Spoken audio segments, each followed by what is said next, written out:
ਕੋਈ ਵੀ ਬੰਦਾ ਹੋਵੇ, ਮਜ਼ਹਬ ਹੋਵੇ, ਉਹਦੀ ਆਈਡੀਆਲੋਜੀ ਹੋਵੇ ਅਤੇ ਉਹਦੇ ਨਾਲ ਤੁਹਾਡਾ ਜਿਹੜਾ ਜ਼ਾਤੀ ਮੁਹੱਬਤ ਹੋਣਾ ਬਹੁਤ ਜ਼ਰੂਰੀ ਹੈ, ਕਿਉਂਕਿ ਜਿਹੜਾ ਇਨਸਾਨ ਦਾ ਲੌਜੀਕਲ ਮਾਈਂਡ ਹੁੰਦਾ ਨਾ, ਉਹ ਤੁਹਾਨੂੰ ਬਸ ਇਹੀ ਕਹਿੰਦਾ ਜੀ ਨਹੀਂ ਇੰਝ ਹੋਣਾ ਚਾਹੀਦਾ, ਫਿਰ ਇੰਝ ਹੋਣਾ ਚਾਹੀਦਾ ਹੈ।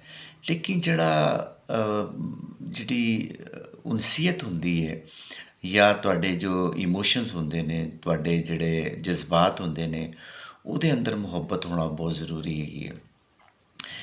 ਕੁਦਰਤ ਸ਼ਾਬ ਆਪਣੀ ਕਿਤਾਬ 'ਚ ਬੜੀ ਖੂਬਸੂਰਤ ਗੱਲ ਲਿਖਦਾ ਹੈ ਕਿ ਜਦੋਂ ਮੈਂ ਮੱਕੇ 'ਚ ਆਪਣੇ ਹੱਜ ਕਰ ਲਿਆ, ਸਾਰੇ ਅਰਕਾਨ ਪੂਰੇ ਕਰ ਲਏ, ਅਤੇ ਹੁਣ ਮੈਂ ਕਿਹਾ ਮੈਂ ਰਸੂਲ ਸੱਲੱਲਾਹੁ ਅਲੈਹਿ ਵਸੱਲਮ ਦੇ ਨਾਲ ਮੁਲਾਕਾਤ ਕਰਨਾ ਚਾਹੁੰਦਾ ਵਾਂ।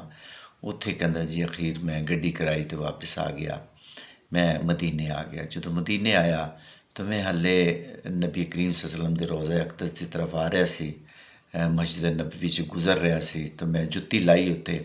ਜਦੋਂ ਜੁੱਤੀ ਲਾਈ ਤਾਂ ਇੱਕ ਸ਼ਖਸ ਨੇ ਮੇਰੀ ਜੁੱਤੀ ਨੂੰ ਨਾ ਬੜਾ ਸੰਭਾਲ ਕੇ ਸਾਫ਼ ਕਰਕੇ ਸਾਫੇ ਨਾਲ ਅਤੇ ਉਹਨੇ ਰੱਖ ਦਿੱਤੀ ਜੁੱਤੀ, ਅਤੇ ਮੈਂ ਸ਼ਾਮ ਨੂੰ ਆ ਕੇ ਅਤੇ ਫਿਰ ਪਾ ਲਈ ਜੁੱਤੀ। ਅਤੇ ਉਹ ਰੋਜ਼ਾਨਾ ਜਦੋਂ ਵੀ ਮੈਂ ਸਵੇਰੇ ਜਾਣਾ ਅਤੇ ਉਹਨੂੰ ਮੈਂ ਨਾ ਜੁੱਤੀ ਨੂੰ ਸਾਫ਼ ਕਰਕੇ ਅਤੇ ਰੈਕ 'ਚ ਰੱਖ ਦਿੰਦਾ ਸੀ, ਅਤੇ ਜਦੋਂ ਮੈਂ ਵਾਪਸ ਆਉਂਦਾ ਸੀਗਾ ਤਾਂ ਉਹ ਮੈਨੂੰ ਜੁੱਤੀ ਫੜਾ ਦਿੰਦਾ ਸੀਗਾ। ਤਾਂ ਮੈਂ ਇਹ ਕੁਛ 2-3 ਦਿਨ ਕਰਦਾ ਰਿਹਾ, ਅਤੇ ਅਖੀਰ ਮੈਂ ਵਾਪਸ ਆਉਣਾ ਸੀ, ਤਾਂ ਮੈਂ ਕਿਹਾ ਕਿ ਮੈਂ ਇਸ ਬੰਦੇ ਦਾ ਨਾਂ ਤਾਂ ਪੁੱਛਾਂ ਕਿ ਕੌਣ ਹੈਗਾ। ਅਤੇ ਉਹਦਾ ਮੈਂ ਜਦੋਂ ਮੈਂ ਨਾਂ ਪੁੱਛਣ ਵਾਸਤੇ ਸੋਚਿਆ ਤਾਂ ਉਹਨਾਂ ਕਿਹਾ ਜੀ ਉਹ ਤਾਂ ਚਲਾ ਗਿਆ ਹੈ, ਉਹ ਤਾਂ ਮਹੀਨੇ ਡੇਢ ਵਾਸਤੇ ਆਇਆ ਸੀਗਾ ਅਤੇ ਉਹ ਤਾਂ ਵਾਪਸ ਚਲਾ ਗਿਆ। ਅਤੇ ਮੈਂ ਉਹਦਾ ਸਾਹਮਣੇ ਇੱਕ ਨਾਈ ਦੀ ਦੁਕਾਨ ਤੋਂ ਉਹਦਾ ਮੈਂ ਉਹ ਲਿਆ, ਆਪਣਾ ਪਤਾ ਲਿਆ, ਅਤੇ ਜਦੋਂ ਮੈਂ ਪਾਕਿਸਤਾਨ ਪਹੁੰਚਿਆ ਤਾਂ ਮੈਂ ਸਭ ਤੋਂ ਪਹਿਲਾਂ ਉਹ ਆਪਣੇ ਉਹਦੇ 'ਚ ਲਿਖਿਆ ਹੋਇਆ ਸੀ ਡਾਇਰੀ 'ਚ ਕਿ ਉਸ ਸ਼ਖਸ ਨੂੰ ਮੈਂ ਮਿਲਣਾ ਹੈ। ਤਾਂ ਕਹਿੰਦਾ ਜੀ ਮੈਂ ਕਸ਼ਮੀਰ ਗਿਆ, ਕਸ਼ਮੀਰ ਤੋਂ ਮੈਂ ਉਹਦਾ ਪਤਾ ਕਰਾਇਆ, ਅਤੇ ਉਹ ਤਾਂ ਗਿਆ ਹੋਇਆ ਸੀ ਕਿਤੇ ਕੋਈ ਸਮਾਨ ਸਮੂਨ ਲੈਣ ਵਾਸਤੇ ਗਿਆ ਸੀ, ਕੋਈ ਸਬਜ਼ੀ ਸੁਬਜ਼ੀ, ਕੋਈ ਲੱਕੜਾਂ ਵਾਸਤੇ ਗਿਆ ਹੋਇਆ ਸੀ। ਅਤੇ ਮੈਂ ਉਹਦਾ ਇੰਤਜ਼ਾਰ ਕੀਤਾ, ਅਤੇ ਜਦੋਂ ਵਾਪਸ ਆਇਆ ਤਾਂ ਮੈਂ ਕਿਹਾ ਬਾਬਾ ਜੀ ਮੈਨੂੰ ਗੱਲ ਦੱਸੋ ਕਿ ਤੁਸੀਂ ਜੁੱਤੀ ਮੇਰੀ ਰੱਖਦੇ ਸੀ ਅਤੇ ਉਹ ਸਭ ਕੁਛ, ਅਤੇ ਉੱਥੋਂ ਤੁਸੀਂ ਕੀ ਲੈ ਕੇ ਆਏ ਹੋ ਮਦੀਨੇ ਤੋਂ, ਮੱਕੇ ਤੋਂ।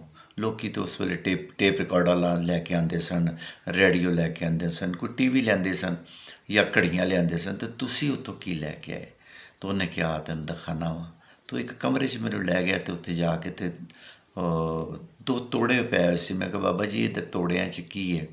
ਤਾਂ ਕਹਿਣ ਲੱਗੇ ਕਿ ਮੈਂ ਜਿਹੜੇ ਤੁਹਾਡੇ ਪੈਰਾਂ 'ਚ ਉਤਰਦੀ ਸੀ ਮਿੱਟੀ, ਜਦੋਂ ਮੈਂ ਤੁਹਾਡੀ ਜੁੱਤੀਆਂ ਸਾਫ਼ ਕਰਦਾ ਸੀ ਸਾਫੇ ਨਾਲ, ਅਤੇ ਉਹ ਮੈਂ ਸੰਭਾਲ ਕੇ ਰੱਖ ਲਈ ਸੀ, ਅਤੇ ਇਹ 2 ਤੋੜਿਆਂ 'ਚ ਮੈਂ ਮਿੱਟੀ ਭਰ ਕੇ ਉੱਥੋਂ ਲੈ ਆਇਆ।